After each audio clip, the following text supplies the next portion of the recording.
Hey everyone, welcome to Awareness with Ashley. My name is Ashley Stuart. I share a first-hand experience of what it's like living with idiopathic intracranial hypertension. You'll hear me call this IIH and migraines. I use my own experience to share what living with IIH and migraines is really like. Hello everyone and welcome to this week's podcast episode. Today I'm actually going to be talking about the effect of stress and emotions on my migraines. It's a really relevant topic right now actually because I'm going through a little bit of a rough emotional period. Stress, not so much. At least I don't feel stressed out. The stress and emotions can have a really, really strong impact on migraines. Now, I say usually because I really don't feel like I'm having any extra migraine symptoms right now, and I don't feel like I'm getting extra migraines. But it's usually something that can happen when I get either stressed out or really emotional. And this is one thing I think that is another thing that we don't really talk about very much. We just assume that there's a biological reason why we're having a migraine, and some of these more mental and emotional reasons, like there's literally a mental and emotional component to chronic illness. So, and if you're wanting more on this, actually, Dr. Rachel Zoffness has some really good work on this, and I highly recommend checking out the stuff that she's done. Her chronic pain workbook is really good too. We're just not ourselves when we're stressed out. I feel like chronic pain just gets so much worse when you're stressed out. And not only when you're stressed out specifically because you're having extra pain, but just in general in your life can cause issues with an increase in your pain dial, which pain dial is another thing that Dr. Zoffness talks about. I refer a lot to her stuff because I find it's the most relatable to what I've actually experienced, and it's helped me understand my chronic pain and chronic illness quite well. As I said, this thing is getting very, very difficult to talk about because so much of what I've dealt with now is a few years old, and like the worst and when I was feeling my worst is so long ago now that it's getting very, very hard to not only remember it, but it's getting hard to talk about things that are 3, 4, 5 years in the past. And you have to get really, really up in your head when you're on like this awakening journey to talk about it. And I feel like having emotional periods, and it's something that I've been dealing with right now where I'll just all of a sudden just burst into tears for absolutely no reason. And it's a symptom of the meditation and awakening. It's a symptom of that part of my life just kind of coming into focus. It's completely normal. It happens to everyone.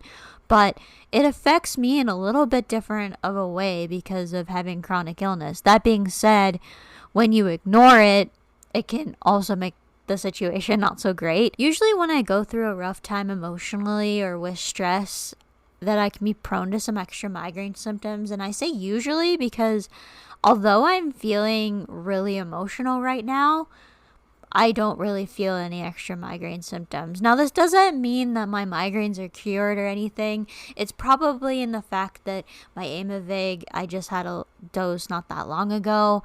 And it probably is the fact that, although I'm going through a really emotional period in my life, my bucket just isn't at the top because there isn't the other things that often trigger that migraine. So this is what I use to talk about this bucket analogy. So this isn't a bucket, but it's a water filling up and your water overflows.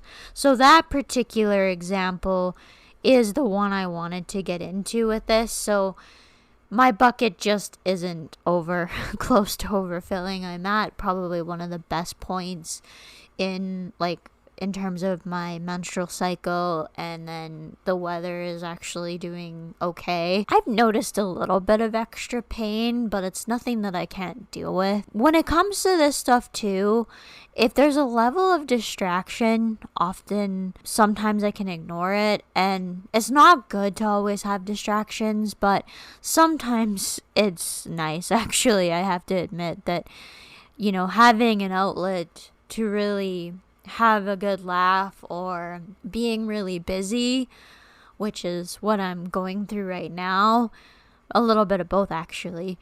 So, like, I have my coping mechanisms, but it can be really, really tough actually when these emotions come out. And it's often during my meditation session, or if it's not during my meditation session, I'm able to, like, get it out and I don't just suppress it. By having that meditation practice, it's not building up to the point where I essentially just explode with emotions. I'm also able to, because of this meditation and spiritual journey that I'm on, I'm able to let go of a lot of things that happen that I would have been very annoyed with and spend a lot of time thinking about after they actually happen. So I don't necessarily take things to the point where I'm bottling them up and they just explode. Like, so sometimes during my meditation practice, something that's bothered me either from the day before, maybe even a couple days before, will come to the surface and I'll go, interesting. I didn't realize this was actually bothering me, but it's coming up so much that it clearly is. So either if I am able to spend a little bit of time on that and, I don't really get into the why it's bugging me, but just pointing it out and go, okay, that thing is actually bugging me. I don't want to get into any examples, but over the past couple of days, there's been some things that have happened during the day that I normally would have just stirred about and just been absolutely angry and frustrated about it. But I'm able to let it go, and then it comes up again during my meditations in the morning, or even just random points during the day going, yeah, that thing is actually on my mind and it's really bugging me. I wonder if there's a way to address this. If there isn't, I just kind of let it go. I think it's really critical actually to acknowledge some of these things that you maybe feel like you've let go, but you haven't truly let them go. This is another reason I think meditation is such a powerful thing for me. So meditation has been shown to reduce stress. Now, that being said, there's a caveat to this, and a big asterisk. Meditation is not all sunshine and rainbows. It's not always a constant state of bliss. In fact, when you're going through some of these deeper stages of meditation and having a very, very strong and dedicated meditation practice and kind of going through the more spiritual aspect of what meditation can be, which is what spiritual awakening is, which is the only thing I really honestly care about at this point in time. Like truly honestly care about, because I've had such a shift since my retreat, and it's actually wasn't the retreat itself, it's been the period of time in the weeks since. Like, my life is completely different. It's beyond words what these last few weeks have done and the changes that I've seen in myself because of where I'm at on this particular path. It's not really a path, but because of where I'm at, I'm going through some and dealing with some of the shadow work that comes along with it. And you can't ignore the shadow work. Like, it comes up when it needs to. But that being said, because you can't run away from the emotions are extremely, extremely strong. And you'll be just sitting there minding your own business, and all of a sudden you'll start bawling. Like, you'll start crying. Or you feel these really, really negative emotions in such a strong way that you don't really understand maybe why it's happening, but it's happening, and you just have to deal with it in the moment. We naturally, as humans, go through ups and downs during our lives. Like, there are times where things are really good, and there are times where things aren't so good. And I know for me, I tend to suppress the negative emotions. I actually didn't think I used to suppress my negative emotions. Like, there was a little bit of an understanding that I did suppress negative emotions. I've kind of felt that way for a while, actually. I knew that I was suppressing negative emotions to a certain degree. But when you go through this journey, you realize just how much you're suppressing those negative emotions. Now there's no suppressing those negative emotions. And like I said, they don't always come up at the most convenient of times. If I suppress it, it only gets worse. So it only becomes a bigger problem suppressing the negative emotions. And actually, so the negative emotions can come up in various forms. So it can be something that happens at work. It can be something that happens just in my life. It can be a grieving process with chronic illness and, having the thoughts of the limitations that I still have with chronic illness despite being as good as I am. There can be a bunch of different things that trigger it, and then there can be just no reason at all, and it just comes up, and it's just a natural part of the ebb and flow of life. Basically, I don't really understand why these negative emotions just come up. You sometimes don't get your answers as to why things are happening, but you acknowledge that they are happening in the moment, and you manage it in the moment. I've been dealing with a lot of what I think is Kundalini energy lately, and I don't even like acknowledging this because I'm so skeptical and science minded, but this energy truly cannot be denied. So over the past week before today, I've been dealing with some really strong tenderness, and I would say it's a tenderness in my chest. It's right here. It's during my meditation practice, but it's also all of the time. And it was so strong on Sunday that I have this thing, this bear thing that I cuddle with, and I had it actually on my chest because the pressure was helping a bit. But I noticed this energy a lot, and I feel almost a vibration in my arms and legs and all of that. I think it's very similar, this energy that I'm experiencing, to what some describe as hearing the hum of the universe, basically, with a thing that the brain blocks out with the tinnitus and all of that. I'm a very skeptical person, and talking about this stuff makes me sound like I'm completely off the rails, basically. Because I've been dealing with some very strong emotions lately, though, I wonder if it's just some negative emotions coming up, and having some things happen in the last couple of days just in everyday life has just brought it to the surface a little bit quicker. I don't really know. I don't really ask why things are happening, though. I just kind of go with the flow and see what happens. The thing to keep in mind is that it's okay to have these negative emotions, that the negative emotions will eventually pass. And we kind of always go through our ups and downs, even in daily life. Even if you don't have a meditation practice, there are some days where you're things are so great. I'm feeling so good. Things are going so well, and then there's other times where you just feel down. And the important thing is that the bliss and the peace is really strong when it happens, but I think people need to understand that the negative emotions that can come up and the natural ebb and flow is just as important to experience and feel as the peace and bliss. Just because we have it labeled as this is bad and shouldn't be happening because it's a really strong negative emotion, I don't think that we should be suppressing it just because we've labeled it, oh, I'm really emotional right now, I shouldn't be like this, I gotta be able to function. How is that fair to ourselves at all? We always want to have this peace and bliss, but we never ever want to experience that negative emotion. And I just find that really fascinating. I have been going through a bit of a rough time right now, and I'm not noticing any extra head pain. But I also just had my dose of Aimovig too, so that's probably helping. Like I said, I'm likely to give a biological reason for it, but I really do think that the meditation and the work that I do with that also does help with it, because it's not really, I don't feel stressed at all.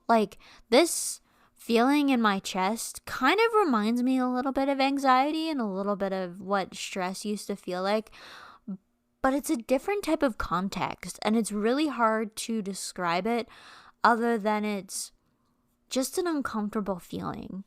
And that being said, just because it's uncomfortable, I'm probably labeling it as negative, but this energy is just really strong to deal with, and it's something that it's just strong because it's been a discomfort. It's probably something that my brain is labeled as, oh, that's negative, why are we feeling this, shouldn't be happening.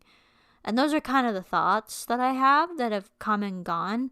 But that being said, I'm perfectly okay with it at this point. I don't really know if I've gone through an actual awakening, but I know that I've experienced some type of shift in the way I'm perceiving reality.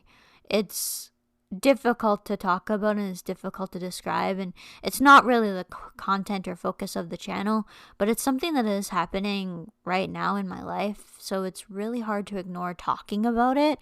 But that being said, I don't really like talking about it because I feel like I don't have the expertise to talk about it. It's really a very weird situation. It's also a very personal thing. I don't know how to talk about it, and I feel like if I talk about it in the wrong way, I'm doing it a disservice. Just having extra stress in day-to-day life can make things harder to manage. It doesn't have to be a huge life event or set of circumstances at all. That being said, running from emotions or trying to suppress them also doesn't help. And it's about balance too. So what I'm getting at with this is that it doesn't have to be something that's happening in your life that's really, really significant to affect chronic illness or chronic pain. Not all stress is a bad thing. Sometimes stress helps you grow as a person. And that's where I think this stress is that I'm having right now with this stuff, with the, with this part of my life. It's not a bad thing at all. It's just a part of it. And there are certain times where stress is just necessary, but that doesn't mean that it's not going to have an impact on your chronic illness or chronic pain and could temporarily make things worse for sure. And it's just about so many things impact us in so many different ways that people without these conditions just have no idea about. Because of what you're dealing with in your life, you may be going through extra symptoms because of something that is totally out of your control. And that can be really difficult for people who don't deal with these conditions to understand. And stress impacts so many different things in the body, and emotions can have such an impact on the body. When you run from your emotions or try to shoot them down just because you think that it's such a negative thing that, oh, I shouldn't be dealing with these at all, you actually make the situation worse. I find that dealing with the emotions and the stress in the moment now makes it so that it's so much less of a problem because it doesn't boil and bubble up and explode. And you also don't take it out on the people around you, or at least I try not to take it out on the people around me. Sometimes I wonder if I am accidentally taking it out on something out on people around me, of the way I respond to something, and be later go, ooh, I kind of responded to that in a not so great way. You really realize the impact of emotions on yourself when you're going through this stuff. There's so many different ways that stress and emotions can impact your life. I'm sure all of us can come up with something in the way that is affecting our lives in this particular way. But just know that if you feel like you're going through a bit of a rough patch with emotions and stress, I think it's nice to know that you're not alone in the fact that you feel like your symptoms with migraines or other chronic pain or IIH or whatever you're going through right now can be worse. And I feel like that's fair to talk about. And I really wish that we were given a little bit of more help to deal with this part of our lives, because they do have such a strong impact on chronic illness and all of that. And my question is, does science even acknowledge this relationship?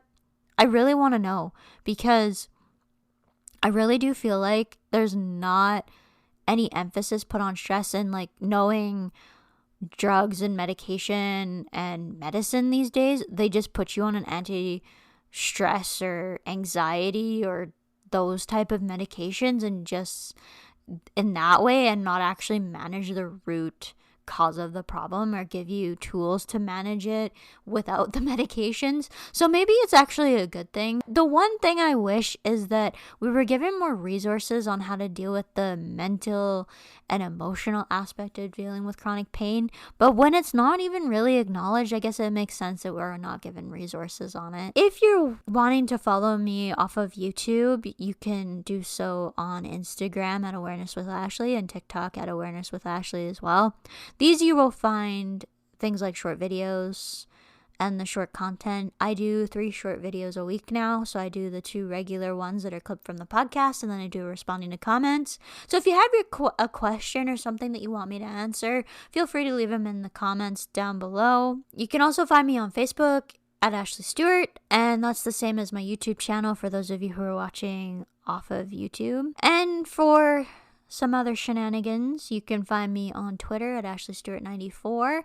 I share the short video content, but honestly, my Twitter is more of a personal look at my life and kind of more of what's kind of on my thoughts, basically. I'm not on Twitter as much as what I used to be just because I find the platform is not the greatest for facilitating conversation. Make sure you guys are paying attention to the community tab, because now that I have that, I will be sharing a lot more content with you guys. There's going to be some quiet periods and all of that just because I am working. There will be like announcements in the community tab. If I'm unable to do a live stream for whatever reason, that's where you'll find it. And just, yeah, like it's a great way to just keep up daily with the channel. Of course, I'm not going to post every day, but you know, I can't handle that. I also have to take a little bit of breaks from social media just because it can get a little overwhelming at times, and I do need my breaks in order to keep myself creative and all of that. But yeah, I'm really excited about the community tab on YouTube just because it does allow me to share so much more different types of content, whether it's photos, what's happening in my life, you know, all of that. And it's so nice that YouTube has given access to the community tab for so many more creators. We would probably hit it by the end of this year anyways, because I think it was 500 subscribers. So I'm between 400 and 500 at this point in time. So I'm sure I would have gotten access to it by the end of 2023. But you never know. The channel goes up and down and how fast it grows, and I feel like YouTube pushes your content when you're about to cross another milestone. If you're watching this on YouTube, please do hit the subscribe button and make sure you give the video a like. It just helps the algorithm push out the video and gets it to more people who are dealing with migraines or have people in their lives that are dealing with migraines, and it just helps basically get the content out there. I know that all YouTubers say that, and you guys probably who are watching this get annoyed with how much we push the like and subscribe, but it honestly does help a lot. And the more subscribers you have, the bigger the reach, yes, and you know, you get perks when you crest certain milestones, but that just allows the creator to interact with you in so many different ways. So, you know, it's really important. I love when people hit the like button because it shows that they are enjoying the content. Even the dislike button, it helps you go, okay, like what did I do wrong with this video? What could it be that people don't like about it? And unfortunately, like now the dislikes aren't shown, but we do see it on the creator side. If you're wanting to support my content, you can do so on locals.com. So this is a very similar site to Patreon, and it's $2 a month, and you get access to supporter-only exclusive content, such as a little bit more personal stuff in my life and stuff that I'm a little bit less comfortable sharing to the wider public, but want to talk about. And it can be a multitude of different things. And if you want, you can join and see if you like it. And if you do like it, you know, great, you can stay. Check out the content that I talk about on there because it does get a little bit more personal. If you're listening to this on the podcast, please do subscribe and leave a review. Also, if you're listening to this on Spotify, there's a poll, I believe now, that Anchor automatically puts on my podcast content. So if you have any feedback or anything like that, feel free to leave it in the comments there as well. If you have any questions you guys want me to do in a responding to comments video, I plugged this earlier, but feel free to leave them in the comments down below. Or even if you just want to share a quick little story about your experience with IIH or migraines, I'm open to that as well. The more we can get out there, the better. So that being said, I think that's where I'm going to end it for today. And I hope you guys have enjoyed this week's podcast. I hope to see everyone next week. Bye for now. If you enjoyed this podcast, please consider subscribing and leaving a review on your favorite podcasting app. It really helps get the show out there. Hope to see you again next week for our next episode. Bye, everyone.